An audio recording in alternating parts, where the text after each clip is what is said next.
Rachael Harrington, thank you so much for being with us. Please introduce yourself, tell us where you are telling from, and please tell us a Please story. tell us a story. Yes. Well, hi, everybody.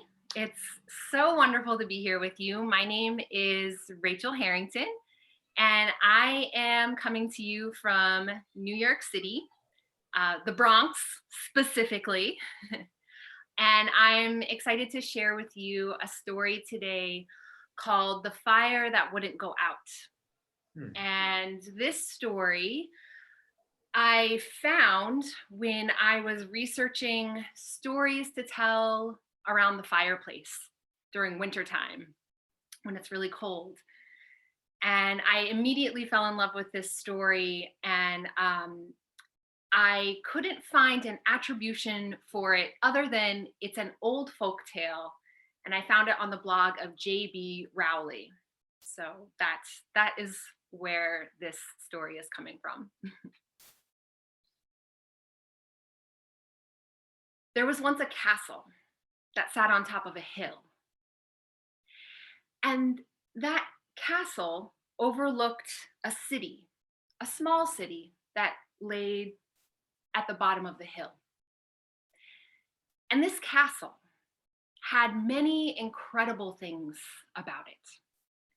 There was a library that was just brimming with books. There was immaculate stained glass windows that when the sun came in, put color all over the floor. There was a huge banquet hall where feasting and dancing happened all the time. But one of the most incredible things about this castle was the fireplace that stood in the center of the castle. And this fireplace held a fire that blazed big and bright and warm. And this fire had been burning, this same fire had been burning for hundreds of years. It had never, ever gone out. And in all of those years, it saw many people gather around it. Nobility, ambassadors, friends and family, the kings, the queens, the princes, the princesses. The whole life of the castle seemed to center around this fireplace that was always burning, always warming the castle.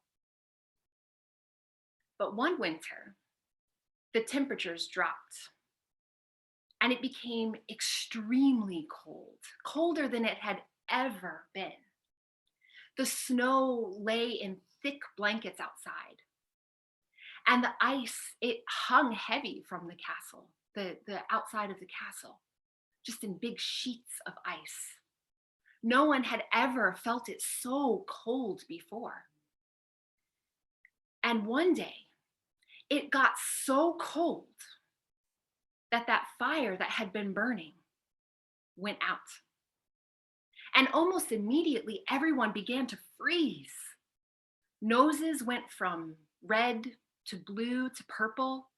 And no matter how much people huddled together, they just couldn't seem to keep warm. And everybody was shivering, and it became so much that everyone was shaking with the cold.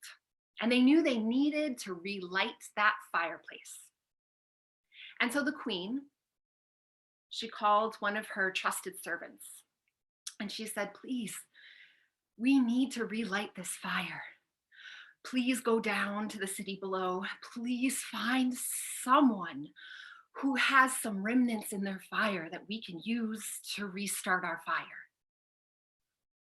And so the servant, he took a metal pail and he left the castle and he started walking down the hill, shoving his legs through that thick snow until he got to that little city below. And he started knocking on all the doors. But the doors were either never opened for him, or they were slammed in his face almost immediately.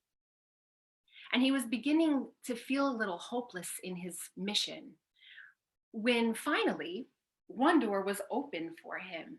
and it was left open long enough for him to introduce himself. Please, I'm from up on the castle. I'm from up in the castle, and the fire in our fireplace has gone out, and the king and the queen, they need some remnants from a fire. Do you have anything that we could use to restart our fire? And the man on the other side of the door, he was kind of hunched over in his shoulders. His brow was furrowed. He said, huh, the king and the queen, huh? The king and the queen, huh? I have just one piece of coal that you can take with you. And so the man, he went back to his fire and he took his tongs and he scooped up one piece of coal that was still burning, and he dropped it into the servant's metal bucket. And as the coal hit the bottom of the metal container, the man said, now you tell the king and the queen that in exchange for this very useful piece of coal, I expect 5 pieces of gold. And with that, he slammed the door. And the servant looked down at that glowing piece of coal, and he was excited to go back to the castle with it. He went as quickly as he could back up the hill, back through the door of the castle, back to the fireplace where the king and the queen were anxiously awaiting his return. And he held out the bucket to them and he said, look, I found a piece of coal for us to restart the fire. And then he looked down into the bucket, and that coal had gone out. It was no longer warm and glowing with heat. So he had to dump it into the fireplace, all ashes.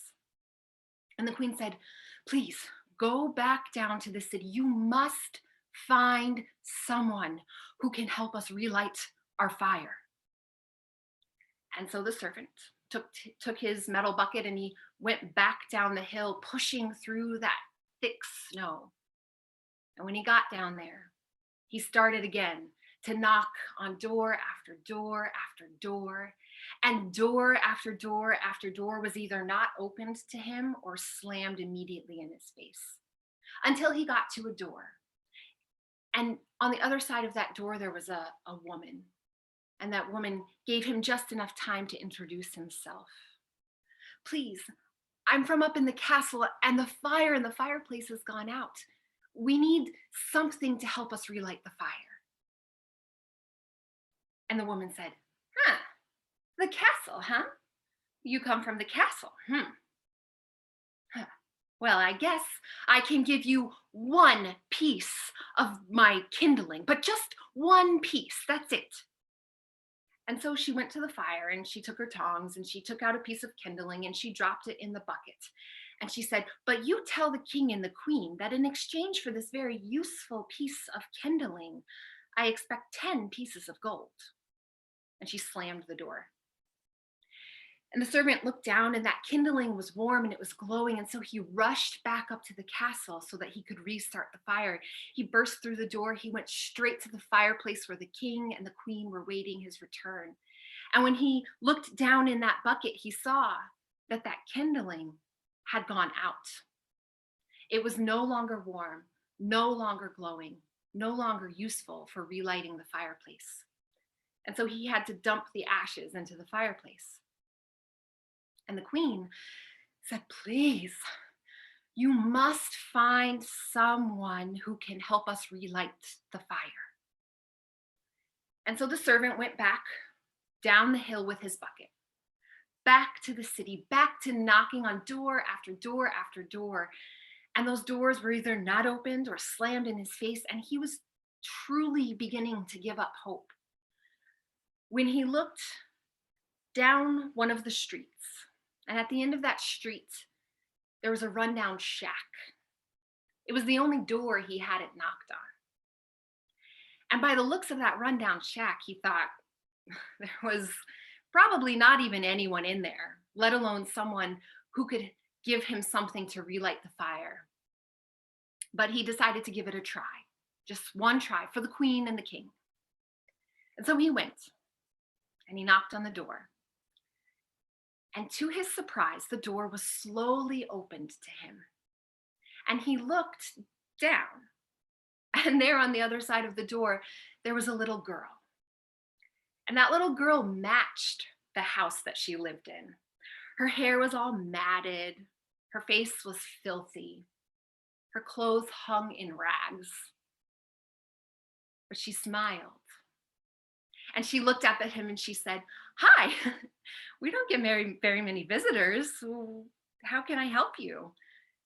And the servant said, "Oh, well, I'm from the castle and our fire has gone out, but I can see that you really need your fire. I'll find something to help us from somewhere else." And the little girl said, "Oh, no, no. Oh, come in. You must be so cold. You can sit around our fire and warm yourself up." And so she invited the man in, and she pulled a stool up around her little tiny fire. And there was a pot over that little fire. And the girl was cooking a very thin looking soup. She explained that she was cooking it for her parents for when they came home from their long day at work. And she proceeded to ladle out a cup of soup for him. And it was warm. And as he drank it, he felt its warmth warming him up. It felt so good. And so the two were sitting around the fire and they were talking. And eventually the girl said, "So you're from the castle, and the castle needs to relight its fire, right?" And the servant said, "Yes, but your fire is small and you need to cook for your parents. It's okay." The girl said, "Oh no. We would love to give you something from our fire that would help to heat the castle again." And so the girl, without even thinking about it, she took tongs and she gave the servant 5 pieces of warm, glowing kindling from the fire. And as she was helping the servant leave the house, she even gave him an extra cup of soup for him to take on his long journey back to the castle.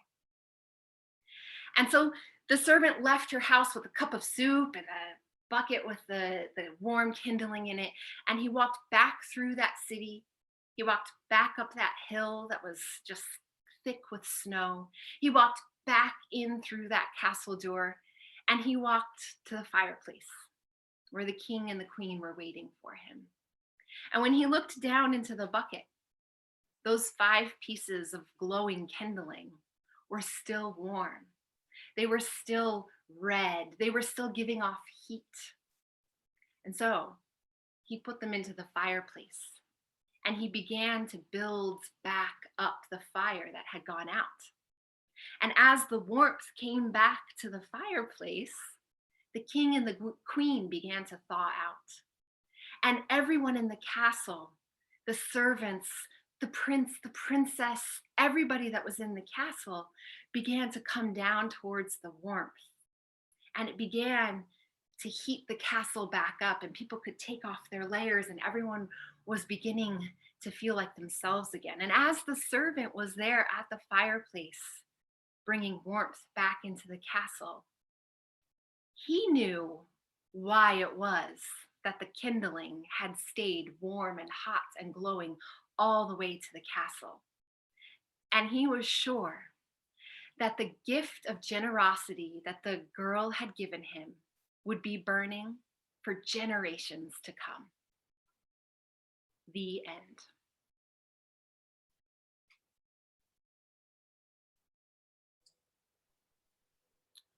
Okay, wonderful.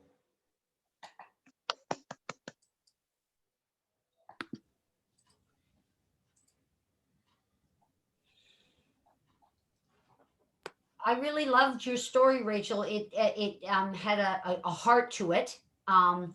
The question I'd ask you to consider is, because you made this emphasis about everything is affected by this fire.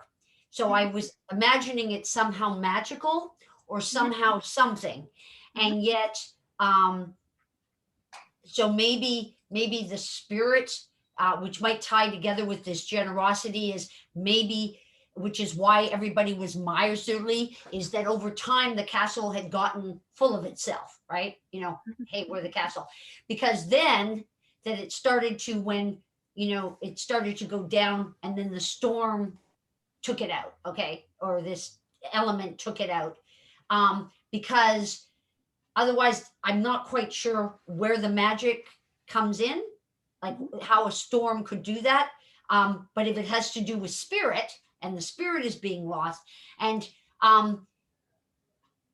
what would be, I understand, but he only gave one, to only give one. I think to show that it's generosity, to keep it the same, it's just one, right? She just gives one, but it stayed because of the generosity from which it gave it, you know? So it's the same, because I mean, it makes sense that if you only have one thing, it's going to burn itself out. If you only have one, it's going to burn. But if you have several, even that in itself will keep it together. That's something to consider. The other thing is, I'm surprised, given everything the little girl did, he didn't say, but don't you want something for doing all of this after his previous experiences? So that you might want to ask. And she says, oh no, I'm happy to, this is our gift. This is, that not everybody does something for something. But that, to me, if I was that guy after experiencing the 5 and the 10, I'd be wanting to give it to somebody who's actually giving it so generously. That's something to consider. But I loved your voice. I loved the way you described, the characters in their homes. They, the woman and the man, they came alive to me. They were so vivid. The castle really was not really the focal point. It was the fire of the castle. So those characters were just sort of those characters. They weren't, but the people that they had to interact with, and when they said, oh, the castle, then you would understand, because you've explained why the castle isn't so, it hasn't been generous or something, that there was the tie-in. But the story itself, with the heart of the fire and everything, I loved it. And I've never heard a story like that. Like, I hadn't heard that kind of story with those elements. So it's new. It's fresh. Great. So how did the story come to you? So I was researching stories to tell during the midwinter season, and I was really looking for stories with this idea of cold on the outside and warmth on the inside. And so I was reading books and, researching on the internet, and I came across this blog, and I think I see somebody asked in the chat. So I'm going to put the blog author's name in there so that you could find her blog. She is an author who's written several books, so she might be interesting for people to look up. But I came across this story on her blog, and it spoke exactly to the idea that I was looking for. And I mentioned before, but she just attributed it to an old folk tale. And I have been searching and searching to try to figure out exactly where this folk tale comes from. So if it rings a bell for anybody, and anybody can give me a lead on a more specific source for this story, I would love it, because I really, I've been really loving digging into this story as a teller. So. Rachel, I loved the bit when you said noses went from red to blue. So that actually gave the sensation of cold. I love that part. And, your face and everything is so pleasant. So it was wonderful listening to you. I also liked the voiceovers, especially the Queen's voiceover when she was exasperated. She just bring the fire from somewhere. And the description of the girl, that was amazing. It was like, when she opened the door, it felt like hope has opened the door. So beautiful. Very nice. Thank you so much. Thank you for sharing it. Great. Thank you very much, Rachel. Thank you.